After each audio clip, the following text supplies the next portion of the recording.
Now, I'm delighted to be joined by the new leader of the House of Commons, Lucy Powell, also Member of Parliament for Manchester Central. And Lucy, thank you so much for joining us here on GB News this morning. Before everything else, of course, we've got to start with the awful news out of the United States overnight.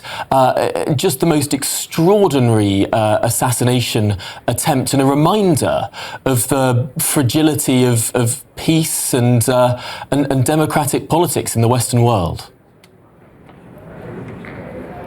Well, absolutely. This is a horrific, appalling attack that we've seen overnight, which we condemn wholly and fully. And thankfully, President Trump has survived this attempt on his life, because the consequences otherwise are really unthinkable. And we condemn any kind of political violence like this, and our thoughts are with President Trump and, in fact, all the American people who will be reeling from this morning. It is a really shocking moment that, of course, it's not the first time it's happened in the United States history that there's been an attempt on a president's life. In 1981, Ronald Reagan was shot. But closer to home, of course, in the last 8 years, 2 members of Parliament have been assassinated as well in acts of terrorism. Is this something that we should have a greater focus on?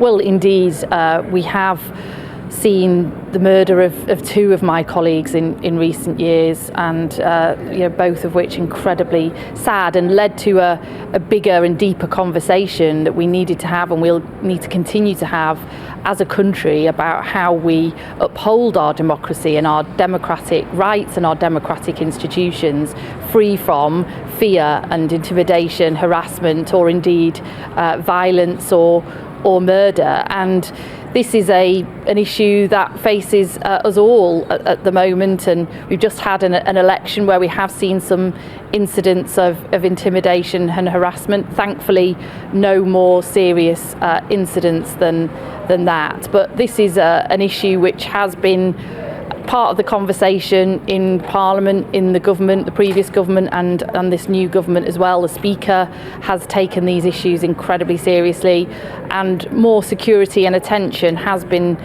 given to MPs and candidates alike. But these are broader questions about how we uphold our democracy, how we absorb information, how we analyse and understand what is being shared with us, perhaps sometimes online and on social media. Are they deep fakes? Is it real? Is it mis or disinformation? And having those conversations. But we've also seen the best of our democracy, haven't we, over recent weeks as well. People took to the ballot box right round the country to vote for change, and boy, did they deliver that change. And we've now got a mandate to deliver for the British people, and that's what we're setting out to do. And the Prime Minister has made very clear that he wants to take a different tone to our political debate. He wants to govern for the whole country, no matter who people voted for. And he wants to restore trust in politics and trust in Parliament. And that's why we are setting out. We've already hit the ground running and got to work quickly in delivering that change that people voted for. And this week we'll be setting out our legislative programme, which will help to deliver on those promises that we gave people at the election. You're going to be putting more than 35 bills before Parliament on Wednesday. Can you give us a flavour of what might be in those bills? Well, look, obviously it's for the King to announce to Parliament what our legislative programme will be.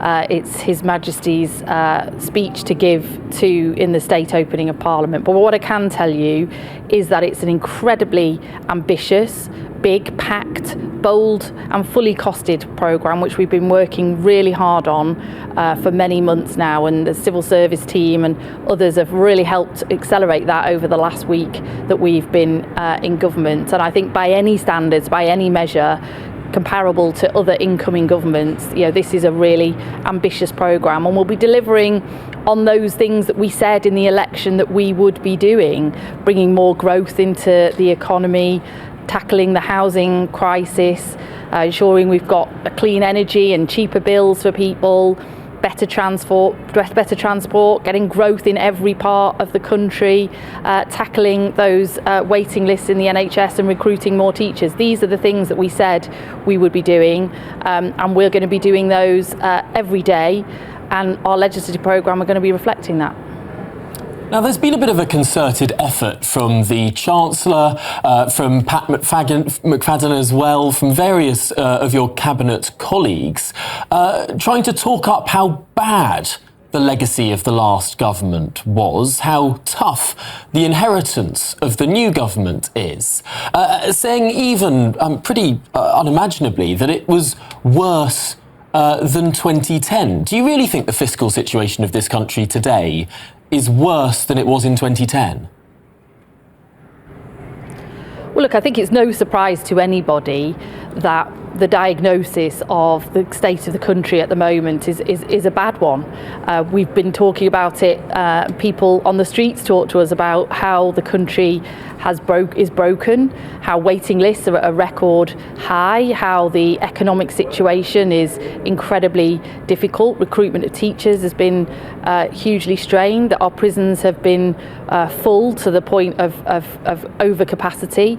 These issues have been known about, and we've been talking about them well in advance of the election. But I think obviously when you come into government, you actually see the real figures. You get to see paperwork, you get to have conversations, you get to see the reality of that situation, and it has been even worse in many areas than we thought it would be, even though we already were prepared for it to be particularly bad. And that's part of what we'll have to do. These figures are published. Yes, we are going to bring about the changes.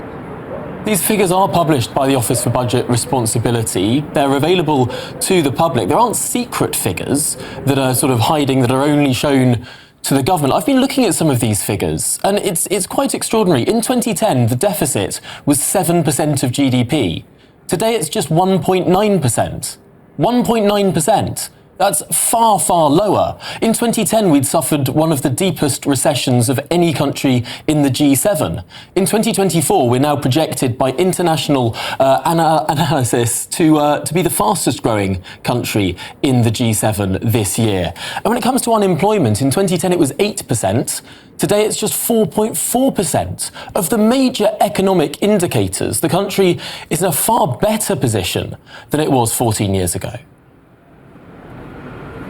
Well, look, we can trade statistics if you want, but what I'll leave you with is that living standards, so what people actually take home in their pockets and what they can afford to buy with that, living standards fell over the course of the last Parliament for the first time in our history. So that is the reality of the economy. We've had low growth, we've had falling wages, and we've had rising prices, which have left people significantly worse off. And our public services are in desperate need of reform, in desperate need of sorting out and investment. And we've got to take a long, hard look at the books around that, and that is something that the Chancellor will do. But take the situation in the prisons. Yes, we knew that the prisons were operating at sort of 99% capacity, but what we haven't understood until we're actually in government, in office, is the real consequences of that, what that means for our criminal justice system, that unless we take action, that criminals won't be able to be prosecuted, won't be able to be convicted and charged, that they would roam on the streets. We've had to take action, and the former Justice Secretary himself knew he needed to take action, but he was blocked from doing so by the Prime Minister. So yes, we are going to have to deal with some very difficult Lucy issues. Powell, I'm afraid I'm going to have to jump in here because we've reached the end of the hour, but really appreciate you coming on GB News and talking through the King's Speech.